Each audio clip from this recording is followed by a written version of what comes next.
ఐదవ అధ్యాయం maximum 20 minutes లో వాక్యం ఫినిష్ చేస్తాను. యోహాను సువార్త 5వ అధ్యాయము ప్రారంభం చదువుకున్న బిడ్డలారా, అటు తరువాత యూదుల పండుగ ఒకటి వచ్చెను. కనుక యేసు యెరూషలేమునకు వెళ్ళెను. యెరూషలేములో గొర్రెల ద్వారము దగ్గర హెబ్రీ భాషలో బెతెస్దా అనబడిన ఒక కోనేరు కలదు. దానికి 5 మండపములు కలవు. ఆయా సమయములకు దేవదూత కోనేటిలో దిగి నీరు కదిలించుట కలదు. నీరు కదిలింపబడిన పిమ్మట మొదట ఎవడు దిగునో వాడు ఎట్టి వ్యాధి గలవాడైనను బాగుపడెను. హల్లెలూయా, హల్లెలూయా. శబ్దంగా స్తోత్రం చెల్లిద్దామా? గమనించండి బిడ్డలారా, ఈ బెతెస్దా అనే ఈ కోనేటి కలదంట. సో ఆ కోనేటిలో ఉన్న ప్రత్యేకత ఏంటంటే బిడ్డలారా, మరి అక్కడ పాస్టర్ గారు లేరు, పాస్టర్ అమ్మ గారు లేరు, ఎవరు లేరు. ఆ కోనేటినంట ఆయా సమయములకు దేవదూత వచ్చి ముడతాదంట. ఇక్కడ గమనించండి, ఆయా సమయములు అన్న మాటకు అర్థం ఏంటంటే ఎప్పుడు వస్తుందో తెలియదు, ఖచ్చితంగా రోజులో వస్తుంది. రోజు 24 గంటల్లో ఉదయం వస్తుందో, మధ్యాహ్నం వస్తుందో, సాయంత్రం వస్తుందో, రాత్రి వస్తుందో, అర్ధరాత్రి వస్తుందో, మధ్యరాత్రి వస్తుందో, తెల్లవారుజామున వస్తుందో, వచ్చి ఇలా తాకి వెళ్ళిపోతాడు.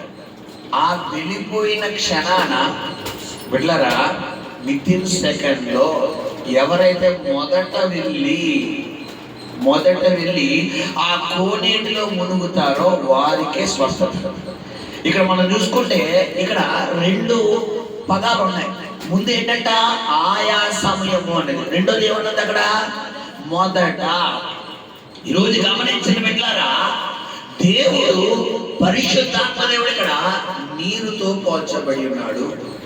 ఆయన జీవనదిగా పోల్చబడి ఉన్నాడు బైబిల్లో, తైలంతో పోల్చబడి ఉన్నాడు, అగ్నితో పోల్చబడి ఉన్నాడు, మేఘముతో పోల్చబడి ఉన్నాడు, వర్షముతో పోల్చబడి ఉన్నాడు. బిడ్డలారా, మరి సూర్యుడు అంటే పైరుతో, గాలితో పోల్చబడి ఉన్నాడు. గాలి పరిశుద్ధాత్మ కాదు, పోల్చడం. నీరు పరిశుద్ధాత్మ కాదు, పోలిక. పావురం పరిశుద్ధాత్మ కాదు, పోలిక. అగ్ని పరిశుద్ధాత్మ కాదు, పోలిక. మేఘం పరిశుద్ధాత్మ కాదు, పోలిక. మేడ మీద గదిలో ఎలా వచ్చాడు వారి మీదకి? అగ్ని నాలుకలుగా. ఇశ్రాయేలు ప్రజలకు పగడప్పుడు ఎలా వచ్చాడంట? మేఘస్తం. మేఘము కాదు, మేఘములాగా పోలిక. సో యేసు ప్రభువు వారి మీద బాప్తిస్మం ఎలా వాడాడంట? పావురంలా పరిశుద్ధాత్మ. అంటే పావురం పరిశుద్ధాత్మ కాదు. సో పిల్లరా, నేనిచ్చు నీళ్లు తాగువాడు మరి ఎన్నడూ తప్పికుండా అంటాడు. నాకు జీవజల నదులు వస్తాయంట. జీవజల నది అంటే నీ పరిశుద్ధాత్మ. సో గమనించండి, ఇక్కడ ఈ మండపములో ఆ బెతెస్దా అనే కోనేరు దేని తెలియపరుస్తుందంటే పరిశుద్ధాత్మను తెలియపరుస్తుంది. అయితే దేవదూతంట ఆయా సమయములకు వచ్చి ఆ కోనేటిని ముట్టినప్పుడు ఎవరైతే మొదట దిగుతారో, ఈ రోజు గమనించండి బిడ్డలారా, మరి దేవుని మందిరములో పరిశుద్ధాత్మ దేవుడు ఉండి ఉన్నాడు కాబట్టి ఎవరైతే మొదటగా దేవుడి మందిరంలో అడుగు పెడతారో వారిని దేవుడు స్వస్థపరుస్తాడు. హల్లెలూయా. ఆ మొదటి స్థానం ఇక్కడ 2 భాగాలు ఉన్నాయి. మొదటిది నువ్వు ప్రారంభంలో రావాలి. రెండవది నీ జీవితంలో మొదటి స్థానం కూడా ఎవరికి ఇవ్వాలి బిడ్డలారా? ఆయనకి ఇవ్వాలి. గమనించండి. సో ఇప్పుడు మనం చూసుకుంటే కనుక ఇక్కడ దేవదూతంట ఈ కోనేటిని ముట్టడానికి ఆయా సమయములకు వచ్చినప్పుడు, ఒకవేళ నేను అంటాను బిడ్డలారా, రాత్రి 12 గంటల వరకు మనం నిద్రను ఆపుకోగలం, కానీ 12 దాటితే ఆపుకోగలవా? ఒకవేళ 12 గంటల దాకా ఎదురు చూసి చూసి చూసి చూసి దేవదూత ఇంకా రాలేదు, ఎలాగో మధ్యాహ్నం వస్తుంది అనుకోవడం, తెల్లవారుజాము వస్తుందిలా ఉంది, అప్పుడు లెగుద్దాం అని ఒకవేళ అలారం పెట్టుకుని పడుకున్నావా, 12 గంటల 1 నిమిషానికి ఒకవేళ వస్తే మనకంటే ముందు ఇప్పుడు స్వస్థత పొందుతాడా లేదా? అంటే ఇప్పుడు గమనించండి బిడ్డలారా, దేవుడు నీ జీవితంలో నిన్ను స్వస్థపరచాలి, నీకు ఆరోగ్యం ఇవ్వాలన్నది ఆయన కోరుకుంటాడు. నీకు ఆరోగ్యం ఇవ్వడానికి ఆయన వచ్చాడు. అందుకే బైబిల్లో చెప్తుంది, బైబిల్లో ఏమంటుందంటే అతడు పొందిన దెబ్బల చేత నీకు స్వస్థత, నేను స్వస్థపరిచి యెహోవాను నేనే, నీకు ఆరోగ్యమును స్వస్థతను నేను అనుగ్రహిస్తాను అన్నాడు ఆయన. శీఘ్రముగా నువ్వు స్వస్థతను అందుతాను అన్నాడు. సో గమనించండి, బైబిల్లో ఇన్ని వాగ్దానాలు స్వస్థత కొరకు ఉన్నా కూడా ఈ రోజు మనం స్వస్థత పొందుకోలేకపోతున్నాము అంటే బిడ్డలారా, దానికి గల కారణం ఏంటంటే మరి దేవుడికి మనం ఏమి ఇవ్వట్లేదు పిల్లరా. మనం మొదటి స్థానం ఇవ్వలేకపోతున్నాం, దేవుడికి ప్రాధాన్యత ఇవ్వలేకపోతున్నాం, దేవుడికి ముందు పెట్టలేకపోతున్నాం. నువ్వు ప్రార్థనకు మొదటి స్థానం ఇవ్వగలిగితే, దేవుడిని మొదటి స్థానంలో పెట్టగలిగితే, అక్కడ మనం చూసుకుంటే ఒక రోగి కాదు, ఎంతమంది రోగులు ఉన్నారంట అక్కడ. ఆ మాట చదువునా, ఎంతమంది రోగులు ఉన్నారు అక్కడ? గుడ్డివారు, ఓచకాలు చేతులు గలవారు గుంపులుగా పడి ఉండేవి. హల్లెలూయా. ఏమండి, జ్వరం వచ్చిన వాళ్ళు, తలపోటు వచ్చిన వాళ్ళు, కాలు నొప్పి వచ్చిన వాళ్ళు, చేయి నొప్పి వచ్చిన వాళ్ళు, కడుపు నొప్పి వచ్చిన వాళ్ళు, ఆ నొప్పి వచ్చిన వాళ్ళు, ఈ నొప్పి వచ్చిన వాళ్ళు ఉన్నారు అక్కడ. ఎవరంట? ఏ డాక్టర్ కూడా స్వస్థపరచలేని రోగులు అక్కడ. ఎవరల్లో? గుడ్డోళ్ళు. గుడ్డోడికి డాక్టర్ గారు బిడ్డలారా కళ్ళు ఇవ్వగలరమ్మా? చెప్పండి, జరిగే పని అది. మనకి సైట్ అంతే డాక్టర్ గారు నయం చేయగలరేమో కానీ సైట్ వచ్చినా కూడా అది ఎవరి చేతిలో ఉంది? మన చేతిలో. డాక్టర్ గారికి వెళ్ళి ఎవరి సైట్ వచ్చిందండి అంటే దాని మీద ఆపరేషన్ చేస్తానంటాడు ఆయన, కల్జోడు రాసిస్తాడా? కల్జోడు రాసిస్తాడు. ఒకవేళ లేటర్ ట్రీట్మెంట్ నువ్వు చేయించుకున్నా కానీ అది కూడా కొంతవరకే. తర్వాత బిడ్డలారా కొన్ని సంవత్సరాలు ఇద్దరికి దానివల్ల ఏమైపోతుంది నీకు మళ్ళా నీకు ప్రాబ్లం, సైడ్ ఎఫెక్ట్ అవుతుంది. అంటే గమనించండి, లోక సంబంధంగా ఉన్న వైద్యులు ఏదో ఒక విధంగా స్వస్థపరచగాడని అనుకున్నా కానీ ఎక్కడో ఒక చోట రిమార్క్ ఖచ్చితంగా ఉండగలుగుతారు. కానీ ఇక్కడ దేవుడు పరిచే స్వస్థత ఏదైతే ఉందో బిడ్డలారా, అది ఎలాంటి స్వస్థత అంట? గుడ్డోళ్ళంట, ఓచకాలంట. ఓచకాలంటే ఏంటి బిడ్డలారా?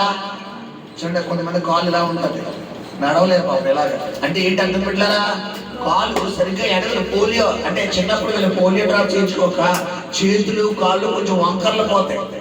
అయితే ఇలాంటి బలహీనంగా ఉన్నవారు సైతం ఈ కోనేడు దగ్గర వచ్చి కూర్చున్నారంట.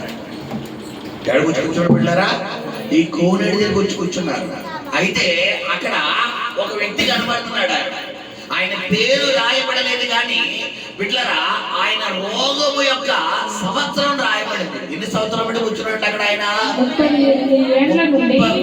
38 ఏండ్ల నుండి అది ఏంటా వ్యాధి అంటే బిడ్డలారా అతనికి పక్షవాయువు వచ్చింది. పక్షవాయువులో 2 రకాలు బిడ్డలారా. ఒకటి పాక్షిక పక్షవాతము, 2 సంపూర్ణ పక్షవాతము. పాక్షిక పక్షవాతం అంటే బిడ్డలారా left hand left leg left side, లేదా right hand right leg right side. ఇది ఇటు కానీ ఇది ఇటు కానీ. ఇది పాక్షిక అంటే మనిషి నిలబడగలడు, కొద్దో గొప్ప నడవగలడు. ఇది పాక్షిక పక్షవాతం. రెండవ పక్షవాతం ఏంటంటే బిడ్డలారా అంటే మొత్తం బాడీ అంతా చచ్చిపడిపోతుంది. మనిషి అయితే బతికే ఉంటాడు కానీ బాడీలో ఉన్న అవయవాలన్నీ చచ్చిపడిపోతుంది. ఇక ఏది గ్రిప్ పనిచేయక బిడ్డలారా ఇక జీవితాంతం బతికినంత వరకు మంచం మీదే కార్యక్రమాలు అంటే 1-2 కార్యక్రమాలు అన్నీ కూడా. ఇంక ఎక్కడికి వెళ్ళడానికి లేదు. దోమ కుట్టినా ఏం కుట్టినా ఇంకా బిడ్డలారా ఇక లోపల ఏముండదంటే కదలికలు ఉండవు కాబట్టి మనిషి ఇంకా బతకడు. సో గమనించండి, ఇది సంపూర్ణం. ఇప్పుడు మనం చూసిన చదివిన ఈ వ్యక్తికి పాక్షిక పక్షవాతం వచ్చిందా, సంపూర్ణ పక్షవాతం వచ్చిందా? సంపూర్ణ పక్షవాతం. కాబట్టి 38 సంవత్సరాల నుంచి ఎలా ఉన్నాడట అతను? పిల్లరా అక్కడే పడి ఉన్నాడు. అయితే ఇతడు మనం చూసుకుంటే పక్షవాతం వచ్చిన వ్యక్తిలో 2 లక్షణం ఏంటంటే ఇతడు మరి కదలడు, మెదలడు, నడవలేడు. కాబట్టి రోజుకి బరువు ఏమవుతుంది బిడ్డలారా? పెరిగిపోతుంది. తిన్న ఆహారం మనిషికి జీర్ణం అవ్వాలంటే ఖచ్చితంగా మనిషి ఏం చేయాలి? కష్టపడాలి, పని చేయాలి.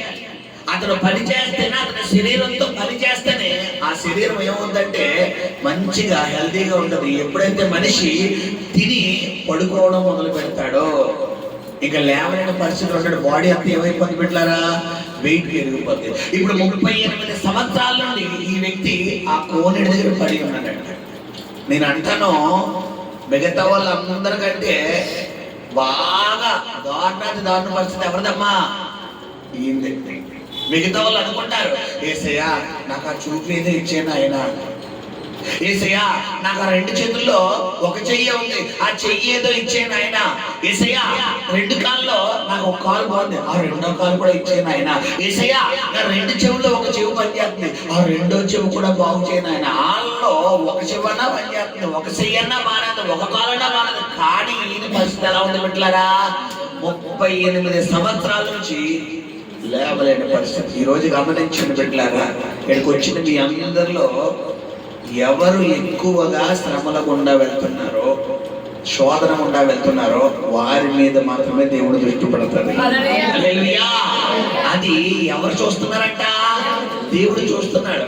ఎందుకంటే మనుషులుగా వాళ్ళు అంటారు, వీడి కష్టాలే ఉన్నాయి, బాగానే ఉన్నాడు కదా, పైకి నవ్వుతున్నాడు, బాగానే ఉన్నాడు, అయ్యో కష్టాలే ఉన్నాయి. మనుషులు మన పై రూపాన్ని చూస్తారు, మన దేవుడిలోని ప్రత్యేకత ఏంటి బిడ్డలారా? ఎన్నో తెలుసా ఆయనకి, నేను లోపల ఎంత స్ట్రగల్ అనుభవిస్తున్నావో, ఎంత నలిగిపోతున్నావో, ఎంత ఏడుస్తున్నావో, ఎంత కురిగిపోతున్నావో నీ హృదయాన్ని చూసే దేవుడు ఆయన. హల్లెలూయా. ఈ రోజు చెప్తున్న మాట ఏంటంటే, నువ్వు ఒంటరిగా ఉన్నప్పుడు ఎంత ఏడుస్తున్నావో, ఎంత నలిగిపోతున్నావో, ఎంత బాధపడుతున్నావో, ఏంటి ప్రభువా నా జీవితం, ఏంటి ప్రభువా నా పరిస్థితి, ఏం చెయ్యాలో కూడా నాకు తెలియడం లేదు నాయన, నువ్వు ఒంటరిగా లోలిగా ఫీల్ అవుతున్నావు చూడు, నీతో నీ ఉదయకాల పరిశుద్ధాత్మ మాట్లాడుతున్నాడు. హల్లెలూయా. అక్కడ 38 సంవత్సరాల నుంచి అదే డిప్రెషన్ లో ఉన్న వ్యక్తి అంట ఆయన. ఆయన ఎలా ఫీల్ అయిపోతున్నాడంటే, అందరూ తెలియదు ఆ చావు ఏదో త్వరగా నాకు వచ్చేస్తే బాగుంటుంది. నిజమే పెట్టలేరు. కొన్ని సందర్భాల్లో మనల్ని ప్రేమించేవారు మనం ప్రేమించకపోయినా, మనల్ని ఆదరించేవారు మనల్ని ఆదరించకపోయినా, మనల్ని శాదరించేవారు మనకి శాదరించకపోయినా కూడా మనకి వెంటనే గుర్తుకొచ్చే మాట ఏంటంటే మరణం. నా అనుకునేవాళ్ళు మన చుట్టూ 100 మంది ఉన్నా కానీ మనల్ని ప్రేమించే వ్యక్తి కనుక ఒకరు మనల్ని ప్రేమించకపోతే, ఆ రోజు మాట్లాడకపోతే, ఆ రోజు మనతో గొడవ పెట్టుకుంటే వెంటనే మన మైండ్లో సాతానుడి వేసి ఎవరేంటో తెలుసా? చచ్చిపో. అరే మీ నాన్న ఉన్నాడు కదా, మీ అమ్మ ఉంది కదా, నీ భర్త ఉన్నాడు కదా, నీ భార్య ఉన్నాడు కదా, ఆడే కదా బయటకు పోయాడు, ఆవిడే కదా పోయింది, ఈయనే కదా, ఈడే కదా మాట్లాడలేదు, ఆవిడే కదా లేదు. వీళ్ళందరూ ఒక ఎత్తు, ఆ మాట్లాడలేని వ్యక్తి ఒక ఎత్తు. ఈరోజు గమనించాను, ఒకవేళ అలాగ కూడా నువ్వు డిప్రెషన్ లో ఉంటే నీతో కూడా ప్రభు చెప్తున్న మాట ఏంటంటే, ఒకరిని తల్లి ఆదరించినట్టుగా నేను ఆదరిస్తాను. హల్లెలూయా.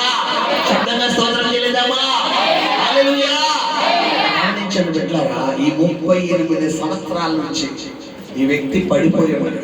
విషయం ఏంటంటే, అక్కడ చాలా మంది ఎదురు చూస్తున్నారు కానీ వారు ఎలాగైనా ఇప్పుడు కాకపోతే రేపు పొద్దున ఏం పొందుకోగలరు. కానీ ఈ వ్యక్తి స్వస్థత పొందుకోవడానికి అవకాశం లేదు. అయితే ఇతడు ఎలాంటి పరిస్థితిలో ఉన్నాడో ఎవరు గ్రహించారంటే బిడ్డలారా, అక్కడ వచ్చిన మనం చదువుకుందాం ఒకసారి. అతను 38 సంవత్సరాలు అక్కడ పడి ఉండుట చూచి, యేసు వాడు పడి ఉండుట చూచి, అదిగో హల్లెలూయా. గమనించాను బిడ్డలారా, ఈ రోజు నీ దేవుడు నువ్వు పడిపోవడం చూస్తున్నాడు. ఆయన ఎందుకు? పేరు పెట్టడానికా? చెప్పండి అమ్మా. మనుషుల స్వభావం ఏంటో తెలుసా బిడ్డలారా?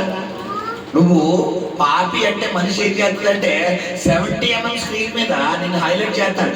ఈడు పాపి, ఈడు పాపి, ఈవిడి పాపి, ఈయన పాపి అని 70 mm స్క్రీన్ మీద మనుషులు ఏం చేస్తారు? మనల్ని హైలైట్ చేస్తారు. కానీ దేవుడు, నేను పాపినయ్యా, నేను తప్పు చేశాను, నేను పాపం చేశాను అయ్యా. ఒకవేళ నువ్వు దేవుడి దగ్గర పశ్చాత్తాపడ్డావు అనుకో, ఆయన 70 mm స్క్రీన్ కాదు కదా, 0 mm స్క్రీన్ మీద కూడా ఏడు. అందుకే అన్నాడు, నేనే నీ పాపాలు క్షమించగా నీ పైన నేరం మోపేది ఎవడు అంటున్నాడు. ఈ రోజు గమనించాను చెప్తాను. ఈ రోజు నువ్వు పడి ఉండడం చూశాడు ఆయన, చూసాడు కాబట్టి ఇక్కడ తీసుకొచ్చాడు. లేకపోతే ఎక్కడ వదిలేద్దును? నీ ఇంట్లోనే వదిలేదు. నువ్వు లేవలేని స్థితిలో ఉన్నావని, నువ్వు అనారోగ్యంతో ఉన్నావని, నువ్వు అప్పుల బాధల్లో ఉన్నావని, నువ్వు మానసిక ఒత్తిడిలో ఉన్నావని, నువ్వు కృంగుదల్లో ఉన్నావని, నువ్వు ఫైనాన్షియల్ గా స్ట్రగల్ అయిపోతున్నావని, నువ్వు నీ భర్త ద్వారా, భార్య ద్వారా, బిడ్డల ద్వారా, కుటుంబం ద్వారా, వ్యాపారం ద్వారా, జీవనోపాధి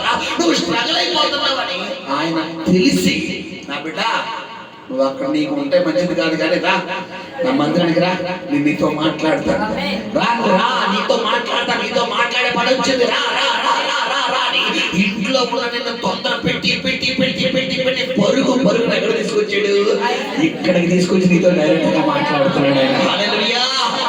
అది గమనించండి చెట్ల. ప్రభు నాతో మాట్లాడుతున్న వాక్యం చెప్తున్నప్పుడు ఈ రోజు ఎంతమంది దేవుడి ఇంట్లో మిమ్మల్ని తొందర పెట్టాడు చెప్పండి, మీ కుడి చేతులు పైకి ఎత్తండి. అందరూ కాదు, ఎంతమంది మందిరానికి వెళ్ళాలని తొందర నీకు వచ్చింది? ఎంతమంది ఈ రోజు నాకు తొందర వచ్చింది, నాకు ప్రేరేపణ నుంచి సాయి బాబు వెళ్ళాలి వెళ్ళాలని 1 2 3 4 5 6 7 8 9. హల్లెలూయా. మీ అందరికీ ప్రత్యేకమైన మాట ఇది. హల్లెలూయా. నేను ఎందుకు తొందర పెట్టానంటే నీ కొరకే మెసేజ్ ఇస్తున్నాడు దేవుడు. హల్లెలూయా. ఈ మాట నువ్వు పడి ఉండడం చూశాడు ఆయన, నువ్వు వేదంలో పడి ఉండడం చూశాడు. గడిచిన రాత్రి నువ్వు ఏ బాధలో ఉన్నావో, ఈ వారం అంతా నువ్వు ఏ బాధలో ఉన్నావో, ఈ నెల అంతా నువ్వు ఏ బాధలో ఉన్నావో, గడిచిన సంవత్సరం అంతా నువ్వు ఏ బాధలో ఉన్నావో, నువ్వు ఎలా నలిగిపోతున్నావో, ఎంత మెంటల్ డిప్రెషన్ లోకి వెళ్ళిపోతున్నావో, ఎంత ఒంటరితనం అనుభవిస్తున్నావో, ఎంత కృంగుదలకుండా నువ్వు వెళ్తున్నావో ఆయన చూసే దేవుడు. హల్లెలూయా. ఆయన పేరు పడితే ఏం పేరట? ఆయన చూచుచున్న దేవుడు. హల్లెలూయా. నన్ను చూచువాడా నిజంగా చూవాడా, నన్ను చూచువాడా నిజంగా చూవాడా, పరిశోధించి తెలుసుకున్నావు, చుట్టూ నన్ను ఆవరించావు. పరిశోధించి తెలుసుకున్నావు, చుట్టూ నన్ను ఆవరించావు. కూర్చుంటున్నా నిలిచియుంటున్నా, కూర్చుంటున్నా నిలిచియుంటున్నా, బాగుగా ఎరిగి ఉన్నావు రాజా. అవునైనా బాగుగా ఎరిగి ఉన్నావు రాజా, ఎరిగి ఉన్నావు. పిండమునై ఉండగాని కన్నులకు మరుగై నేనుండలేదయ్యా, పిండమునై ఉండగాని కన్నులకు. హల్లెలూయా. చూడండి, బైబిల్ ఎన్ని గ్రంథాలు అంటున్నాడు, ప్రభువా నేను బాలుడినయ్యా, నిన్ను వెళ్ళని ప్రభువా, నేను చెబుతాను ఎండ్రయ్యా అన్నాడు. ఎన్ని సంవత్సరాలు పిలుస్తున్నాడు దేవుడు చెప్పాలి? 60 సంవత్సరాలుగా 70 సంవత్సరాలుగా తెలుసా మీకు? ఎన్ని సంవత్సరాలు పిలుస్తాడు? 6 సంవత్సరాలకి. 6 సంవత్సరాలకి ఇర్మియాను దేవుడు పిలుస్తాడు. ఇర్మియా, నేను నీ నోట నా మాట పెట్టాను, ఎక్కువ మందికి నేను నిన్ను ఆశీర్వాదకరంగా చేస్తాను. నువ్వు వెళ్ళి నీ నోట్లో నా మాట పెట్టాను, బంధన బద్దలు కొట్టి శుద్ధి కొట్టింది నా మాట కాదా, కాబట్టి నేను చెప్పానని చెప్పంటే ఇర్మియా అన్నాడు, ప్రభువా నేను బాలుడినయ్యా అంటాడు. ఆ మాట చదువు. ఇర్మియా గ్రంథం మొదటి నుంచి ఎక్కడ ఉంది? ఇర్మియాతో అన్నాడు, చదువు.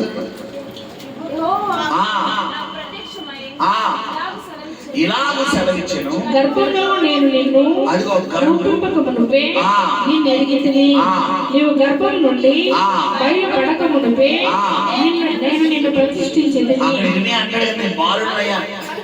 అందుకు అయ్యో ప్రభువా చింతగించుము, నేను బాలుడని, అదిగో నేను బాలుడనే మాట్లాడుటకు నాకు శక్తి చాలదని, నాకు శక్తి చాలలేదని నేననగా యెహోవా నాకు ఇలాగ సెలవిచ్చెను, నేను బాలుడని అనవద్దు, నేను బాలుడను అనవద్దు, నేను నిన్ను పంపువారందరి యొద్దకు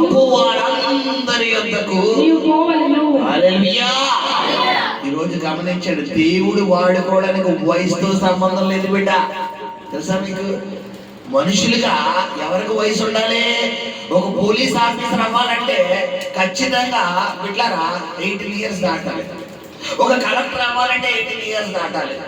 ఒక జడ్జి అవ్వాలంటే 18 ఇయర్స్ దాటాలి. ఒక యవ్వనస్తులు పెళ్లి చేసుకోవాలన్నా కూడా 18 ఇయర్స్ రావాలి. ఒకవేళ 18 ఇయర్స్ లోపు పెళ్లి చేసేవాళ్ళం అది ఏ వివాహం అయిపోతే బాల్య వివాహం. అంటే మనుషులుగా మనకు ఒక ఏజ్ ఉండాలి.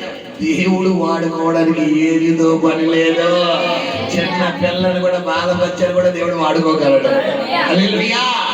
అందుకనే గమనించండి చెట్లారా, ఈరోజు దేవుడు వాడుకునే దేవుడు. ఆయన అంటున్నాడు, తల్లి గర్భంలో పిండంగా రూపింపబడక మునిపే ఎరిగి ఉన్నాను. ఎప్పుడు ఏర్పడుతుంది పిండం? మీకు చెప్పాను కదా, నేను 3 నెలల పిండం ఏర్పడుతుంది. అందుకనే 3 నెలలు ఏం చేస్తారు? స్కానింగ్ ఇస్తారు, పిండం తయారైందో లేదో. తర్వాత కన్సీవ్ అయిందని 45 రోజుల తర్వాత తయారవుతుంది. ఆ ఎగ్ రిలీజ్ అయిందో లేదో. బిడ్లారా, 45 రోజుల తర్వాత స్త్రీ నెలసరి దాటిన 15 రోజుల తర్వాత బిడ్లారా మరి ఆమె కన్సీవ్ అయిందా లేదా, ప్రెగ్నెంట్ అయిందా లేదా తెలుస్తుంది. సో 45 రోజుల నుంచి బిడ్లారా ఇంకొక 45 రోజులు అంటే 90 రోజులు. 90 అంటే 3 నెలల వ్యవధిలో ఈ ఎగ్ రిలీజ్ అవ్వడము, తర్వాత అది ఫామ్ అవ్వడం, అది ముద్దగా తయారవడము, పిండముగా తయారవడము, తర్వాత అది ఆ స్కానింగ్ రిపోర్ట్ లో తల్లి గర్భసంచిలో ఎక్కడైతే దాగి ఉందో ఆ స్కానింగ్ రిపోర్ట్ లో బయటకు వస్తుంది. ఇప్పుడు దేవుడు ఏమన్నాడు ఇర్మియాతో? నీ తల్లి గర్భంలో పిండంగా రూపింపబడక మునిపే అన్నాడు. అంటే ఎప్పుడమ్మా చెప్పండి? అంటే 90 రోజులకు ముందే. ఈరోజు గమనించండి పెట్టారా, నేను కాదని నువ్వు అనుకో, నీతోనే ఆయన చెప్తున్నాడు. నువ్వు అంటున్నావు కదా నా జీవితం అయిపోయింది, నా బ్రతికి అయిపోయింది. లేదు లేదు, నీతో చెప్తున్న మాట ఏంటంటే, ఏంటి ఇది అసలైంది ఇప్పుడే దేవుడు స్టార్ట్ చేయబోతున్నాడు. హల్లెలూయా. పిండమునై ఉండగానే ప్రశ్నలకు అరుగై నేనుండాలేదయ్యా. పిండమునై ఉండగానే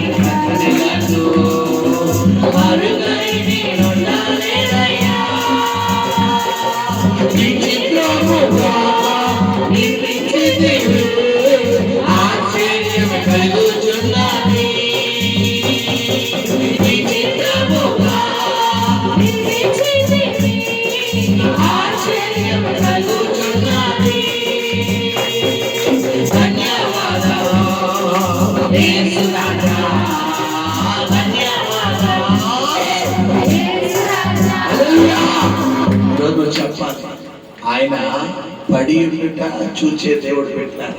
నువ్వు పడద్దు చూస్తున్నాడు. నువ్వు ఒక్కొక్కసారి అనుకుంటావు, ఇక నేను అలా ఉండకూడదు అనుకుంటూనే నువ్వు పాపంగా పడిపోతున్నావు. మనుషులన్నా మనల్ని వదిలేస్తారేమో కానీ పెట్టారా, ఆయన వదలదు. సమరస్త్రీ చాలా సార్లు అనుకుని ఉంటుంది. ఆ అమ్మాయి తన 1వసారి తన పాపంలో పిల్లరా బలహీనతలో పడిపోతూ అనుకుంటుంది, ఇక నాకు ఈ జీవితం వద్దు నాయన అని. అయినప్పటికీ 2వసారి పడిపోయింది. 2వసారి అనుకుంటుంది నాకు వద్దు నాయన అని. మళ్ళా 3వసారి పడిపోయింది. 3వసారి అనుకుంటుంది నాకు వద్దు ప్రభు, ఇక నాకు ఆ జీవితం వద్దు అయ్యాలి. మళ్ళా 4వసారి పడిపోయింది. 4వసారి అనుకుంటుంది ఇక నాకు వద్దు అయ్యాలి. 5వసారి పడిపోయింది. 5వసారి కూడా అనుకుని ఉంటుంది ఇంకొద్దండి. 6వసారి పడిపోయింది. ఇప్పుడు దొరికింది ఎవరికి? యేసయ్య. అక్కడ కూడా సమరస్త్రీ ఎత్తుకుంటే ఎవరు వెళ్ళారమ్మా? యేసయ్య వెళ్ళాడు. విషయం ఏంటంటే, ఇక్కడ ఈ అబ్బాయిని ఎత్తుకుంటే ఎవరు వెళ్ళారు? యేసయ్య వెళ్ళాడు. అక్కడ సమరస్త్రీ కూడా ఎత్తుకుంటే ఎవరు వెళ్ళారు? యేసయ్య వెళ్ళాడు. ఈ రోజు నిన్ను ఎత్తుకుంటా ఆయన ఇక్కడికి వచ్చాడు. కాబట్టి సింహాసనమే ఆశ్రయుడయ్యండి నిన్ను ఇక్కడ రప్పించి నీతో ఈ మధ్యాహ్న కాలంలో డైరెక్ట్ గా నీతో మాట్లాడుతున్నాడు ఆయన. హల్లెలూయా, హల్లెలూయా. గుర్తుపెట్టుకోబెట్ట, నువ్వు పడి చూస్తున్నాడు ఆయన. నువ్వు అంటున్నావు కదా, ఏంటి ప్రభా నాకు ఈ జీవితం వద్దు నాయన. ఒక్కొక్కసారి అనిపిస్తుంది పెట్టాలి, మనం ఆ పాపంలో మునిగిపోయినప్పుడు, ఆ బలహీనత గుండా వెళ్తున్నప్పుడు మన మీద మనకి ఏం కలుగుతుందంటే అసహ్యం వచ్చి, నాలాంటి జీవితం ఎవరికి ఉండకూడదు. ఎంత దరిద్రగుంటున్న జీవితం అన్నది అని మనకి. మీకు విషయం చెప్పంటారు పెట్టారా, నిన్ను ఆ పరిస్థితి కూడా నడిపించేది ఎవరు అనుకుంటారు? దేవుడా సైతానా?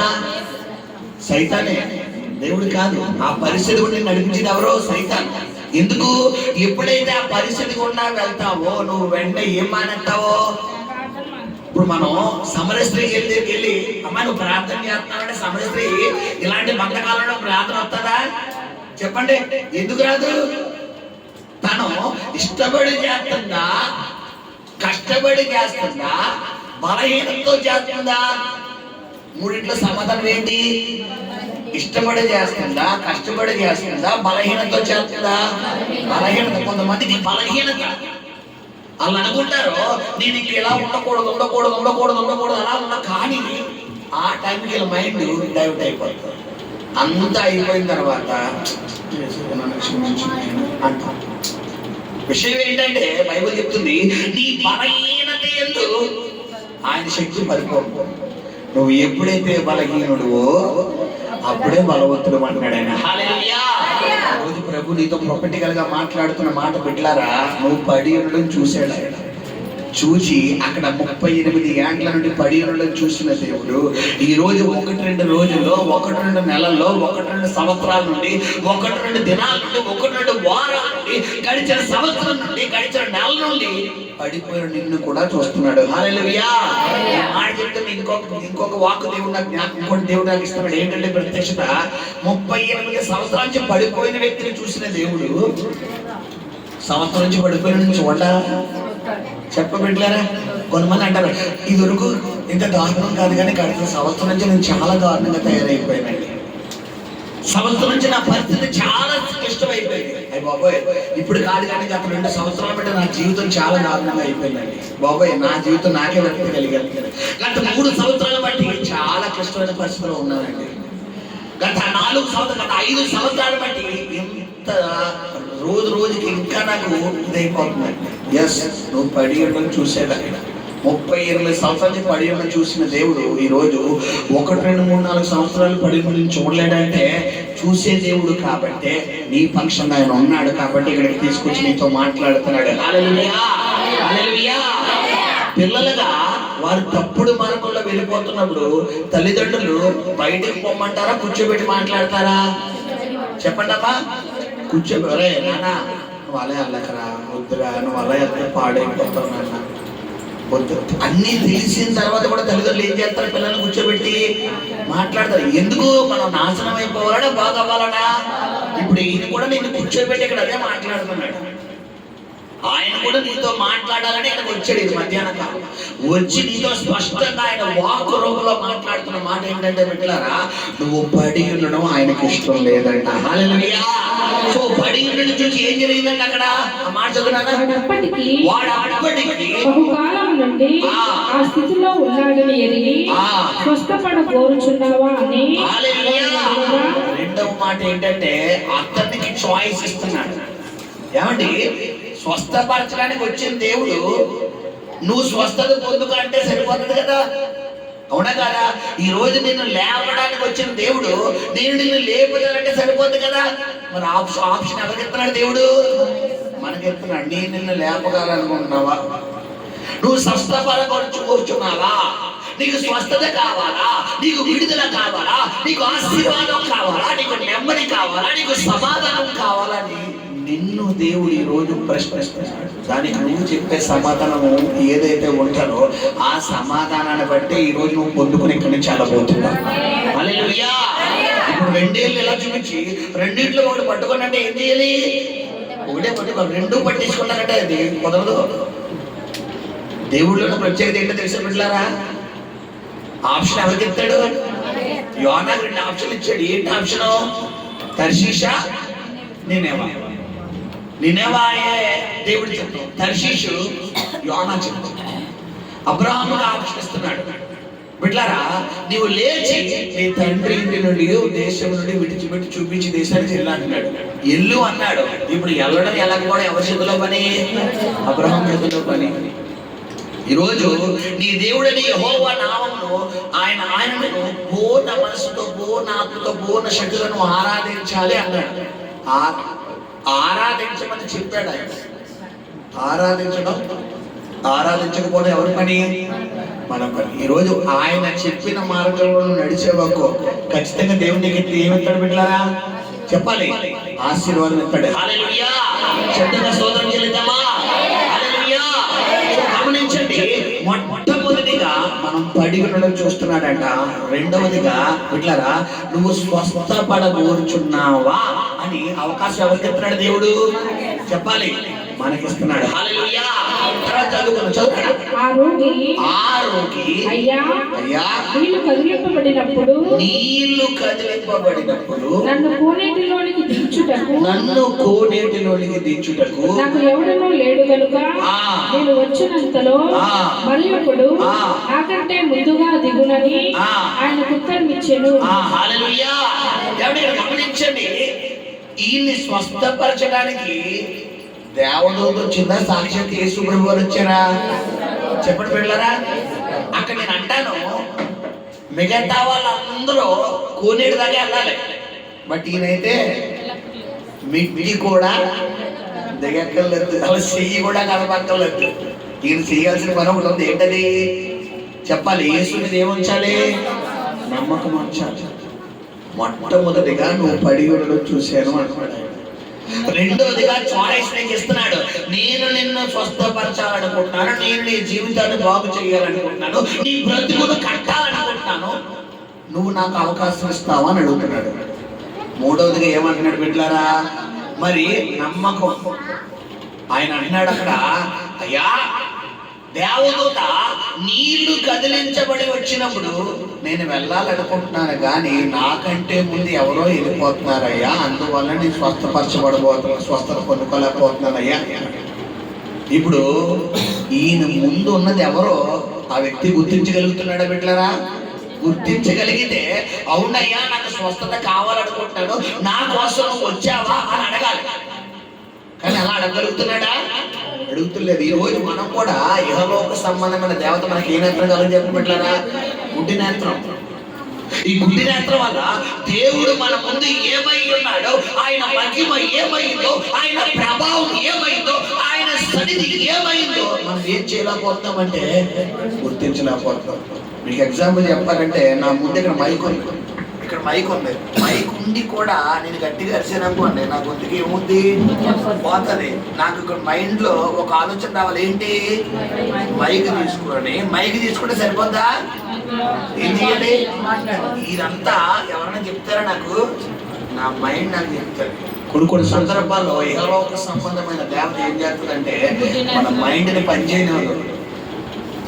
కొన్ని సందర్భాల్లో మనం ప్రార్థన చేయనివ్వకుండా, దేవుడి మీద ఆనుకోనివ్వకుండా, దేవుడు పాదాల మీద డిపెండ్ అవనివ్వకుండా ఈ సైతాన్ని ఏం చేస్తుందంటే బిడ్డలారా, మనల్ని బలహీనపరిచేసి ప్రార్థనలో ఉండవకుండా వాళ్ళు ఎరిగి వెళ్తే బాగున్నాం, వీళ్ళు ఎరిగి వెళ్తే బాగున్నాం, వాళ్ళకి ఫోన్ చేయి, వీళ్ళకి ఫోన్ చేయి, వాళ్ళని అడుగు, వీళ్ళని అడుగు అని చెప్పి మనుషులు చూపిస్తారు. అంతా అయిపోయిన తర్వాత అప్పుడు లాస్ట్ కూర్చుంటాం మనం, దేవుడి దగ్గర కూర్చుంటాం. నేను అంటాను, ఇప్పుడు దాకా చేసిన టైం అంతా ఏమైపోయినట్టు? ఇప్పుడు చెప్పాలి, వేస్ట్ అయిపోయినట్టే కాదా? అదేదో ఫస్ట్ ఎక్కడ కూర్చోవాలి మనం?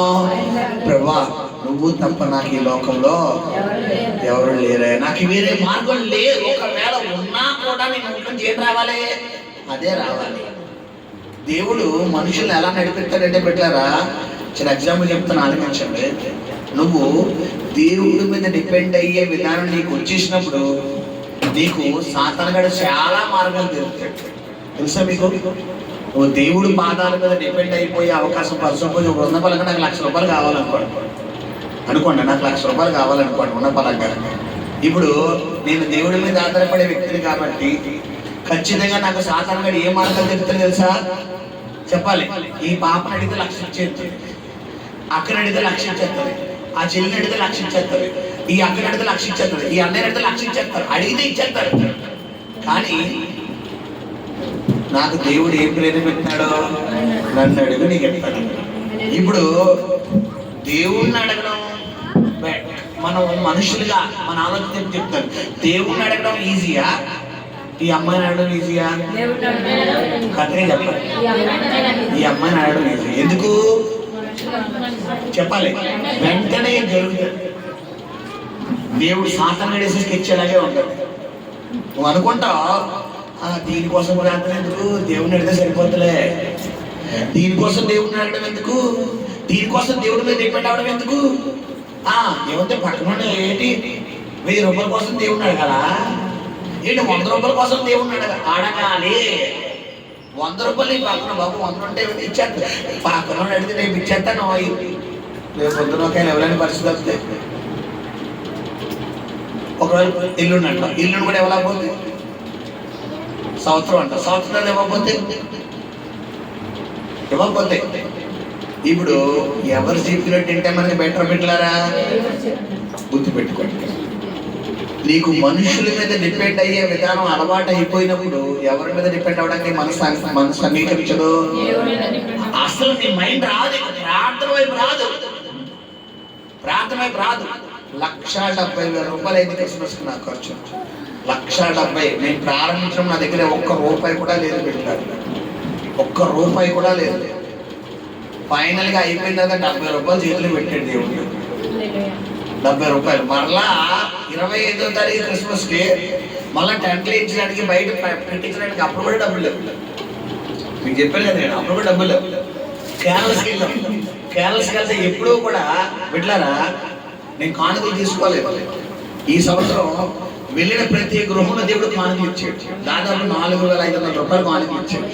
అందులో క్రిస్మస్కి ఫ్రూట్స్కి ఒక సహోదరి ₹500 ఇచ్చారు. మిగతా వాళ్ళు ఇంకెవరు ఇవ్వలేదు. తర్వాత ఈ కేరళకి వెళ్ళిన డబ్బులు ₹1,000, అందులో కలిపి ₹1,500 పెట్టి ఫ్రూట్స్ కొన్నాను. ఈ టెంట్కి ఆ సప్లైకి 1,500 అయింది. ఎంత అయింది? అదో 1,500, ఇది 3,000. ఇంకా నాకు ఎంత మిగిల్చాడు? 1,500. చూసారా? 1,500 కేక్, కొంచెం కేక్ ఒక 500 అయింది. ఇంకా ఎంత మిగిలింది? ₹1,000. ఇప్పుడు చెప్పండి, ఎవరి మీద డిపెండ్ అవ్వాలి? అంతే. నువ్వు డిపెండ్ అవ్వడం అంటే ఉపవాస ప్రార్థన అక్కర్లేదు, పట్టుకుని ఆగే అక్కర్లేదు. నమ్ము వారికి సమస్తం సాధ్యం. నువ్వు అడగాలి, ప్రభువా నాకు నువ్వు తప్ప. చెప్పండి, మన చంటి పిల్ల ఉంటుంది, మన దగ్గరికి వచ్చి కాలు పెట్టుకుని ఇలా పీకెత్తు చాక్లెట్ కొను అంటారా? ఏమంటారు ముద్దుగా వచ్చి?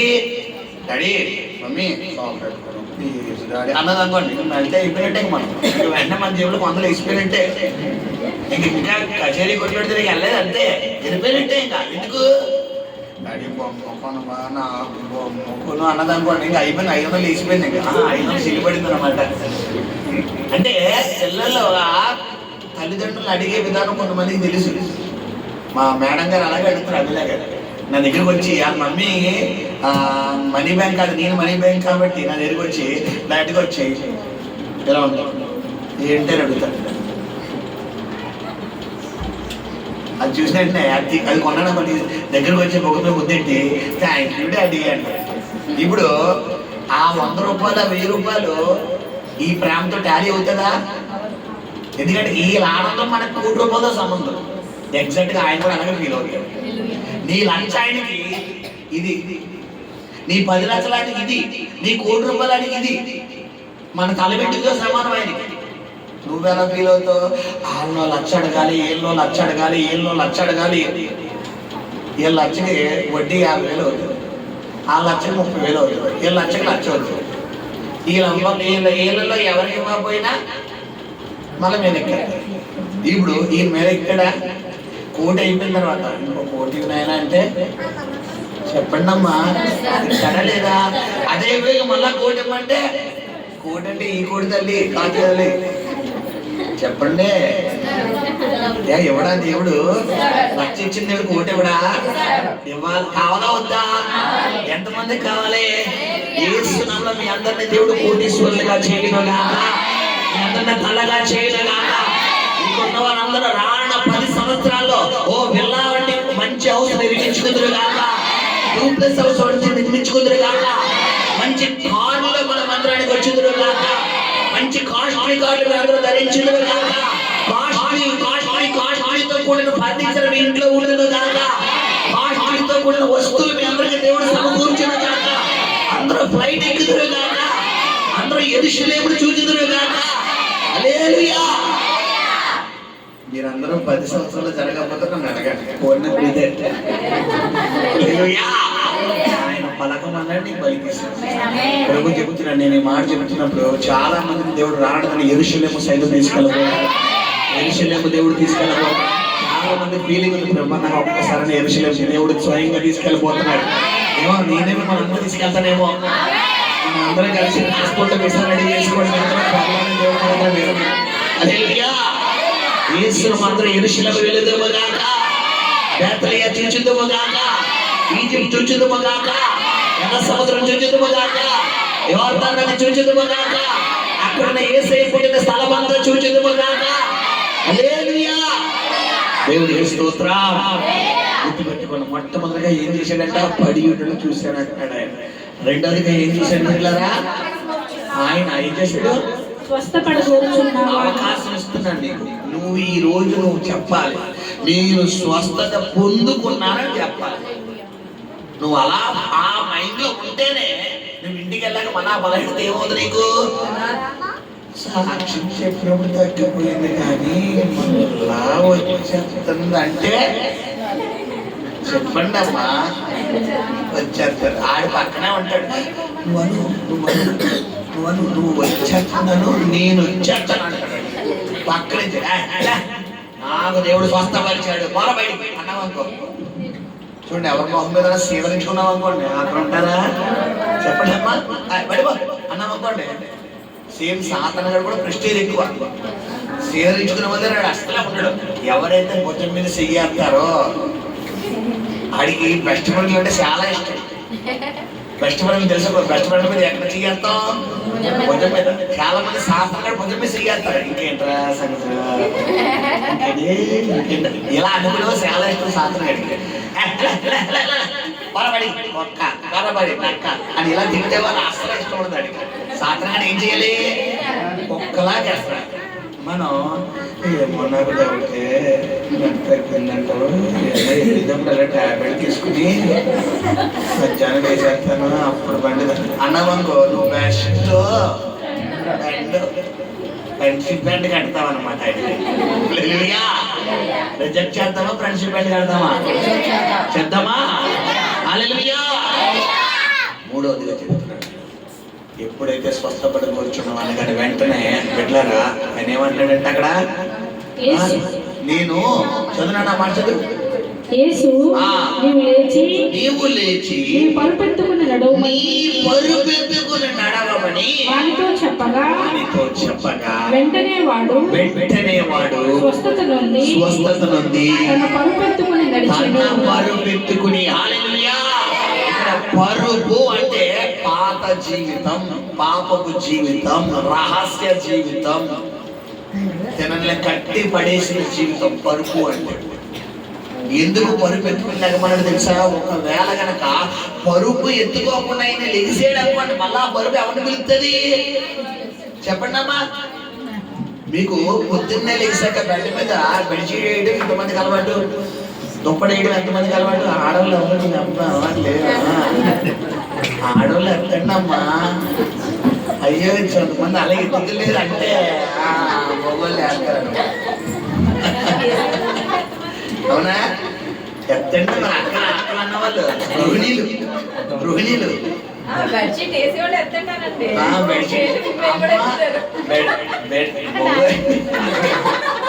మీకు రహస్యంగా ఎన్ని కార్యక్రమాలు ఇక్కడ పెట్టకూడదు.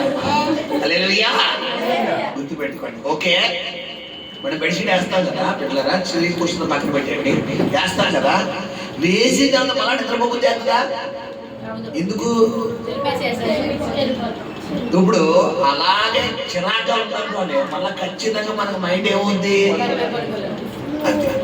ఇప్పుడు పరుపు ఎత్తుకోమన్నాడు తెలుసా? ఒకవేళ కనుక ఇతడు పరుపు ఎత్తుకుని నడవకపోతే ఖచ్చితంగా ఈ బలహీనత మళ్ళీ ఎవరిని అట్రాక్ట్ చేస్తుంది? ఆ వ్యక్తిని అట్రాక్ట్ చేస్తుంది. ఎందుకంటే 38 సంవత్సరాలు ఈ వ్యక్తి దేనికి, ఏ సుఖానికి అలవాటు పడిపోయాడు? పరుపు అంటే పాపం అనే సుఖానికి అలవాటు పడిపోయాడు. కొంతమంది టీవీ అనే సుఖం, ఇంక వీళ్ళకి ఖాళీ ఉండే టీవీ. కొంతమందికి ఫోను, ఇంకా అవకాశం ఉంటే ఫోను. కొంతమందికి పిల్లరా చుట్టాలు ఖాళీ ఉండే చుట్టాలు. కొంతమందికి తిండి, కొంతమందికి అవకాశం దొరికితే కొంచెం సొందు దొరికిందా ఈ గంటలో, ఈ అరగంట, ఈ పావు గంటలో కుడికేసేద్దామని. కానీ పావు గంటలో నిద్ర వచ్చేస్తుందమ్మా బాబోయ్. పావు గంట దొరికితే నిద్రపోయే వ్యక్తి అంటే నిజంగా నీకు చదవకూడదు అన్నారు. నిద్ర అనేది గంటలో ఉంటే కొంచెం బాగుంటుంది. కనీసం ఒక గంటలో ఉండాలి. కొంతమంది ఈ 10 నిమిషాలు ఎందుకు ఖాళీగా ఉందాం, పక్క కుడికేసేద్దాం అంటే ఇప్పుడు గమనించండి, నీ ఇష్టాన్ని ఏదైతే నువ్వు ఇన్ని రోజులు ఆరాధిస్తున్నావో దాన్ని ఈ రోజు ప్రభు ఏం చెప్తున్నాడు, దాన్ని ఎత్తుకుని నువ్వు నడవాలి. ఎందులో నడవాలి? ఆత్మీయ జీవితంలో నడవాలి. ఎందుకంటే ఆ పరుపు అనే సైతాన్లో, ఆ పాపంలో, ఆ బంధకాలలో పడి ఉండడం ఎవరికి ఇష్టం లేదు? అక్కడ దేవుడికి ఇష్టం లేదు. నువ్వు ఆ నిద్రమత్తులో, ఆ నీరసంలో, ఆ అపవాది క్రియలో, ఆ బంధకాల్లో పడి ఉండడం ఆయనకి ఇష్టం లేదు. కాబట్టి ఈ రోజు నీ దగ్గరకు ఆయన వచ్చి నిన్ను ఇక్కడికి రప్పించి నీతో డైరెక్టర్ గా నిన్ను ఎన్కౌంటర్ చేస్తూ నీ గుండెలు పెద్ద ఆయన ప్రేరేపణ పెట్టి నీతో మాట్లాడుతున్నాడు. హల్లెలూయా. గుర్తుపెట్టుకోండి బిడ్డ, 4 పాయింట్లు దేవుడు మనతో మాట్లాడాడు. మొట్టమొదటి పాయింట్ ఏంటమ్మా చెప్పాలి? నువ్వు పడిగలను చూసాడు కాబట్టి ఇక్కడికి రప్పించాడు, నీతో మాట్లాడుతున్నాడు. రెండో మాట ఏంటి బిడ్డలారా చెప్పాలి? నీకు అవకాశం ఇస్తున్నాడు. నీకు అవకాశం ఇస్తున్నాడు ఆయన. నేను బాగు చేయగలనా లేదా, నేను లేవనెత్తగలనా లేదా? సో ఆప్షన్ మనకి ఇస్తున్నప్పుడు మనం ఏ ఆప్షన్ ఎంచుకోవాలి పిల్లరా? నువ్వు స్వస్థపరచగలవయ్యా, నువ్వు చేయగలవయ్యా, నీకు అసాధ్యమైంది లేదయ్యా, నువ్వు ఆప్షన్ ఆయన నువ్వు చెప్తాను. ఒకవేళ కనుక నువ్వు చెప్పలేదే అనుకో, ఆయన ఏం చేస్తాడు చెప్పండి? చెప్పండి అమ్మా. 10 మంది కుష్ఠరోగులు ఆయన దగ్గరికి వచ్చినప్పుడు 10 మందిని ఏం చెప్తున్నాడు? అసలు 10 మంది ఏమనుకుని వచ్చారు ఆయన దగ్గరికి? స్వస్థపరుస్తాడని వచ్చాడు. కానీ 10 మంది ఈయన ఏమన్నాడో, మీరు వెళ్ళి యాజకుడు కనపరుచుకోండి అంటాడు. ఇప్పుడు యాజకుడు స్వస్థపరుస్తాడా, యేసయ్య స్వస్థపరుస్తాడా? మరి ఈ 10 మందికి ఏ డౌట్ రావాలి? నువ్వు స్వస్థపరుస్తాను కదా వచ్చిన అక్కడ యాజకుడు అంటే ఎవరు పెట్టారా? పాస్టర్ దగ్గరికి వెళ్ళమంటున్నావు ఏంటి అని రావాలి. కానీ వీళ్ళకి రాలా. ఎందుకో తెలుసా? యేసయ్య చెప్పాడంటే ఏదో ఉంది. రాత్రంతా కష్టపడ్డాడు. ఎవరో పేతురు, యోహాను ఎవరు? రాత్రంతా కష్టపడ్డాడు,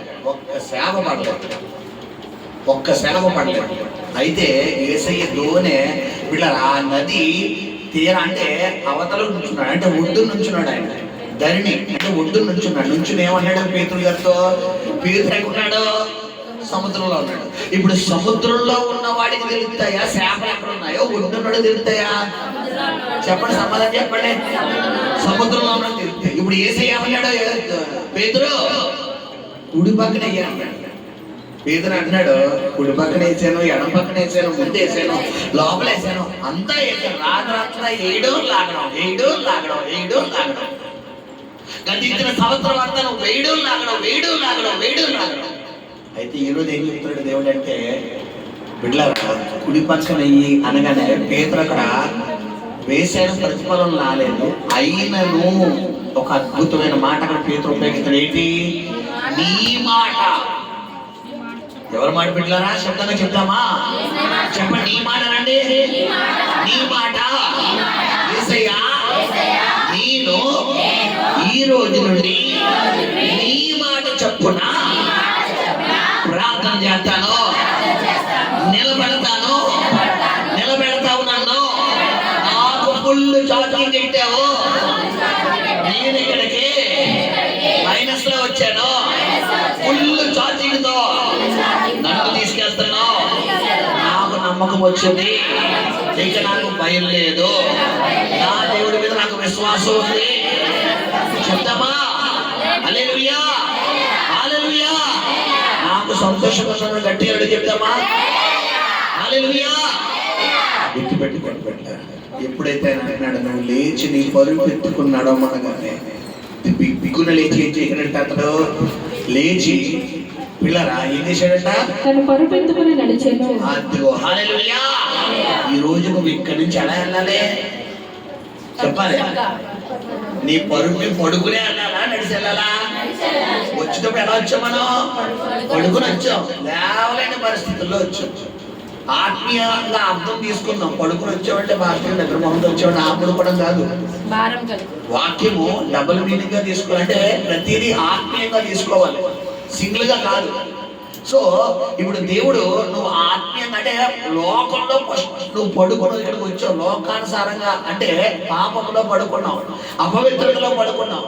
దేవునికి ఆయాసకరమైన జీవితంలో పడుకున్నావు, ప్రార్థన జీవితంలో పడుకున్నావు, దేవుడిని దుఃఖ పెట్టే విషయంలో పడుకున్నావు. అయితే ఈరోజు దేవుడు ఏం చెప్తున్నాడమ్మా, నువ్వు లేచి నీ పరుపెత్తుకుని ఆయన నేను ఇక్కడ ఆజ్ఞాపించి పంపిస్తున్నాడు. నువ్వు నీ పరుపు అనే పాపాన్ని ఎత్తుకుని నువ్వు గనక ఇక్కడి నుంచి ఇంట్లో అడుగు పెడతా నేను అన్నాడు దేవుడు. దాకా ఏమన్నాడు, వచ్చే ఆదివారం కల్లా మళ్ళా నువ్వు సాక్షిగా లేకపోతున్నావు. శబ్దంగా స్తోత్రం చేద్దామా. నేను సాక్ష్యం చెప్తున్నా గట్టిగా చెప్పండమ్మా. నేను చెబుతున్న పాస్టర్ గారు గట్టిగా చెప్తావా. హల్లెలూయా. అదే విశ్వాసం దేవుడు మీ అందరికీ ఇచ్చిన గాక. ప్రార్థన. పరిశుద్ధము నమ్మకము కలిగిన ప్రియ పరలోకపు తండ్రి, యానికి వందనాలు చెల్లిస్తున్నాం నాయన. 38 సంవత్సరాల నుంచి మంచాన పడిన వ్యక్తిని నువ్వు లేచి నీ పరుపెట్టుకు